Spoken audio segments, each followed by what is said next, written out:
perangkat ya, perangkat juga hadir, Pak Camat ya, Pak selamat datang.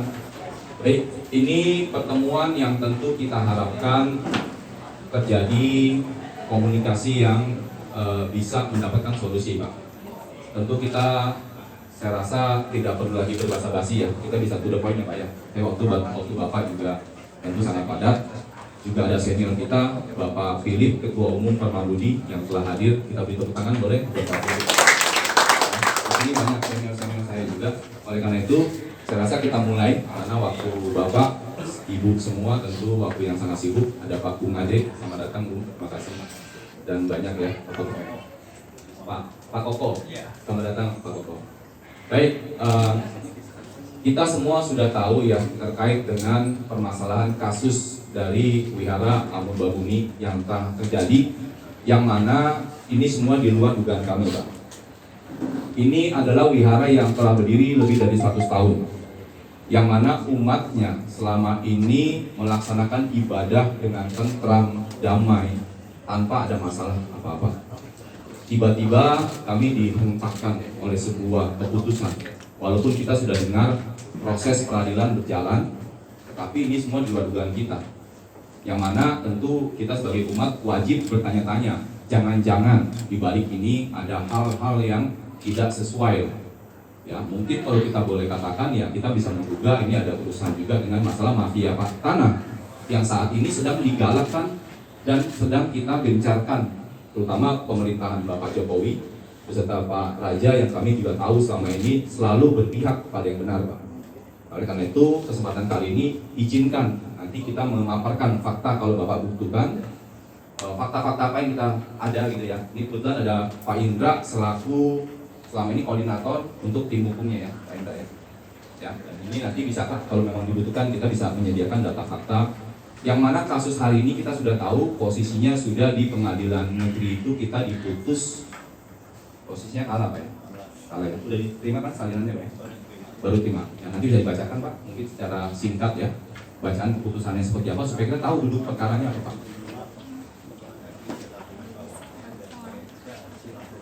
Ya.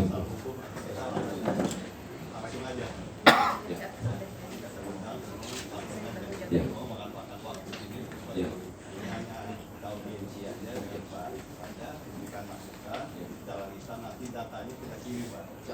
Mungkin begitu ya Pak. Jadi tujuannya tadi supaya dengan Bapak hadir di sini bisa langsung ketemu, melihat kondisi yang ada, ketemu dengan semua tokoh masyarakat, dan tentu kami minta arahan dari Bapak mungkin bagaimana untuk kita bisa mengawal dan menyelesaikan masalah ini dengan baik. Saya rasa itu mungkin pengantar dari saya. Silakan. Bisa tinjau lokasi apa yang mungkin setelah ini ya, kita baru kita tinjau ya lokasi ya. Ya. Sudah saya lokasi. Baik, dari Bapak Taman. Taman Pak. Coba silakan Pak, boleh bukan? Terima kasih kedatangan Pak Wamen yang sudah saya kenal lama sekali, dan memang dia itu orang yang cemerlang dan luar biasa. Para ibu-ibu dan bapak-bapak yang saya hormati juga, hari ini kedatangan Pak Wamen di wihara ini itu merupakan suatu perhatian yang luar biasa dari pemerintah kepada apa yang terjadi di masyarakat, terutama di kalangan umat beragama. Jadi kita sebetulnya ingin sekali bisa menjaga kerukunan, ketertiban, dan kesejukan pada tahun-tahun menjelang 2024 ini. Jadi kita sebetulnya tidak punya maksud ingin bikin ribut-ribut, tapi berhubung sesuatu hal yang seperti yang sudah dipaparkan oleh Pak Kevin, bahwa ini kita pada satu posisi yang sangat terpaksa dan sebagai korban. Nah, kalau kita tetap diam, nanti akan digilas hilang begitu saja. Maka kita mulai berupaya, dan upaya kita diperhatikan oleh Pak Wamen. Ya. Ini suatu keluar biasaan. Mungkin kita beri tepuk tangan kepada perhatian dia. Ya, kita harapkan semua ada proses hukum. kita tidak ingin menyerobot proses hukum itu sama sekali. Yang salah adalah salah dan yang benar adalah yang benar. Yang itu aja sebetulnya. Kita nggak ingin sesuatu kita harus ini harus itu, tidak. Dari umat Buddha kita selalu dituntut suatu kebenaran. Kalau benar silakan maju, kalau tidak benar ya Anda tidak boleh ngotot untuk jadi benar. Mungkin itu aja yang bisa saya sampaikan. Tapi sekali lagi saya ucapkan terima kasih luar biasa Pak Wamen telah hadir. Kita doakan beliau tetap semangat, tetap memperhatikan kita umat Buddha dan tetap segar, sehat dan lancar semuanya. Terima kasih.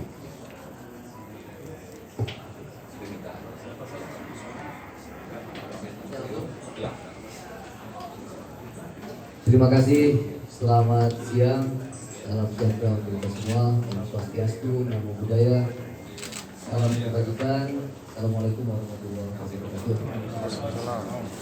Para pengurus wihara, amat Pak Bumi yang saya hormati, apa saya sebutkan satu persatu, Pak Philip, Pak Kade, sini juga hadir, Kak Kanwil, ATM BPN DKI Jakarta, gubernurnya ATM BPN, kemudian ada wali kotanya ATM BPN Jakarta Selatan, Kakak Tanjung Selatan, Pak Tentram, namanya Tentram, Tentram Prihatin, Tentram Prihatin,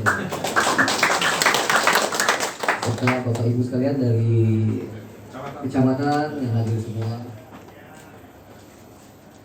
Pertama, saya turut prihatin, bukan ikut Pak prihatin, dengan berita yang kita baca di media, di TV kita saksikan bahwa ada satu vihara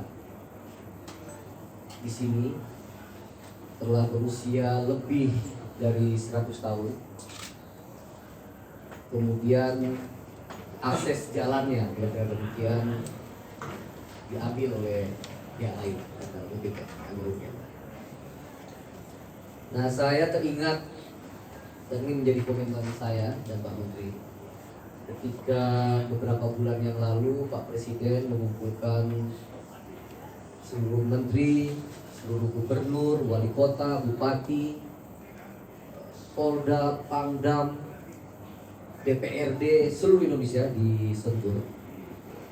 Ketika itu Pak Presiden mengingatkan kepada kita semua agar paham konstitusi, terutama terkait dengan kebebasan beragama dan berkeyakinan. Ketika itu Pak Presiden mengatakan dengan sangat lugas bahwa ini ada tertulis di konstitusi kita bahwa semua orang harus diperlakukan sama sebagai warga negara di depan konstitusi, bahwa mereka memiliki hak untuk beribadah dan berkeyakinan sesuai dengan apa yang mereka inginkan. Dan oleh karena itu Pak Presiden melanjutkan, beliau merasa sedih kalau ada orang umat beragama, agama apapun yang justru dipersulit untuk melakukan ibadah. Itu secara spesifik Pak Presiden mengatakan jangan sampai peraturan-peraturan di bawah Undang-Undang Dasar 45 yang mestinya memberikan penjabaran sekaligus melempangkan jalan kebebasan beragama, tapi justru menghalang-halangi kebebasan beragama. Ini terjadi di beberapa tempat. Nah, pidato Bapak Presiden ini di kami di ATR BPN diterjemahkan oleh Pak Menteri dan oleh saya untuk melakukan kerjasama dengan organisasi-organisasi keagamaan. Kami sudah menandatangani MOU dengan NU, dengan Muhammadiyah, dengan PGI, dengan KWI, dengan PGPI, dengan Persis, dan draft dari beliau sudah masuk juga nih, Permamdi, insya Allah juga akan tanda-tangan MOU tentang sertifikasi rumah ibadah, mempercepat sertifikasi rumah ibadah dan penyelesaian konflik pertanahan di tempat-tempat rumah ibadah. Nah, tidak kurang, melanjutkan instruksi Pak Presiden tersebut, kemarin di Rakernas Rapat Kerja Nasional ATR BPN yang dihadiri oleh Kakak Seluruh Indonesia, Pak Menteri melaunching Gerakan Nasional Sertifikasi Rumah Ibadah.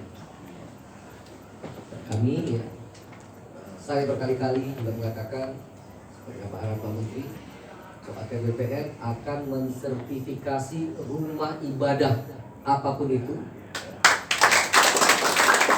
Rumah ibadah apapun yang di dalamnya nama Tuhan dengan sebutan apapun diakukan kami bisa.